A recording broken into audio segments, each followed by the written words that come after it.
Sir, when the muezzin goes up in the minaret twice a day, he cries to the world, there is but one God, and he is Allah.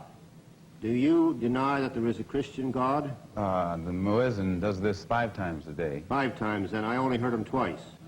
Well, you were fortunate to hear him twice.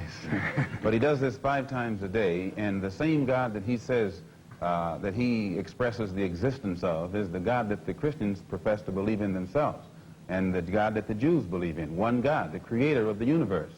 The Muslims believe in the God that created the universe, and I think the Christians do, and the Jews do. Now, as long as all of them are talking about the creator, the Jews may call him Jehovah, and Christians may have another name for him. Those who are Arabic-speaking refer to him as Allah. Well, we believe in the same God. Now, as the Muslim religion advances in the United States, are you modernizing it or sticking with the old faiths? For example, the complete segregation of the sexes. I think that everything today on this earth is being modernized. Religious principles and practices, as well as political and other things. Now, when you went to Mecca, this is a very sacred and forbidden city. I tried to get to Mecca myself and certainly didn't make it, not being a Muslim. But how would they accept you as one? You're an American. There are few American Muslims. This is true, and by being an American and not having not being able to speak the Arabic language, I did strike a snag, a very serious snag, but I was fortunate to have been pretty well known by the officials in Arabia, and they knew too that I had accepted Orthodox Islam. It had been highly publicized in the paper, and I became a guest of the state. I was a guest of Prince Faisal, the present King Faisal, and they made it possible for me to go before the committee, Hajj committee or Hajj court, who examines you and asks you questions about your belief, and if you pass it, then you are okay to go to Mecca. But it's you would true. have to have a translator then. I had one. Then realizing that our problem in America, that we are black Americans, and we have a problem that goes beyond religion, we formed a group known as the Organization of Afro-American Unity.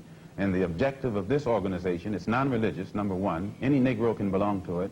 And the objective of that organization is to bring about a condition that will guarantee respect and recognition of the 22 million black Americans as human beings.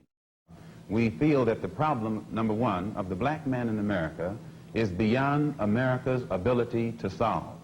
It's a human problem, not an American problem or a Negro problem.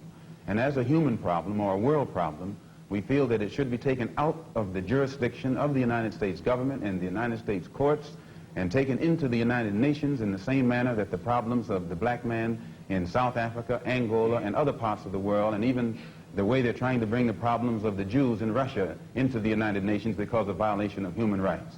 We believe that our problem is one not of violation of civil rights, but a violation of human rights.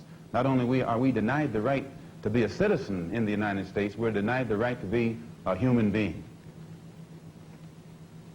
Well, Mr. X, may I thank you very much for coming on our program and perhaps clearing away some of the cobwebs of misconception that some of us might have had about your belief. And I think you're a very sincere man, and it takes a lot of courage to admit a former belief is wrong, and we congratulate you for that and the service you performed tonight in giving us your views. Thank you so much, Mr. Thank you.